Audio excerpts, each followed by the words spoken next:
Hello friends, I hope you are doing well. Today we will talk about how to fix or how to solve the problem of network on the application of Pokémon Go. We go to settings. Here we go to apps, default apps, app settings. Then here we go to this page of Pokémon Go. Then we click on first stop and we click OK. Here we click on storage.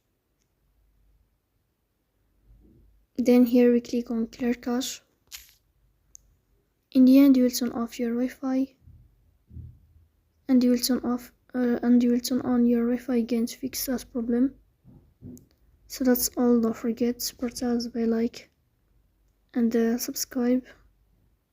See you next time, and thank you for your watching.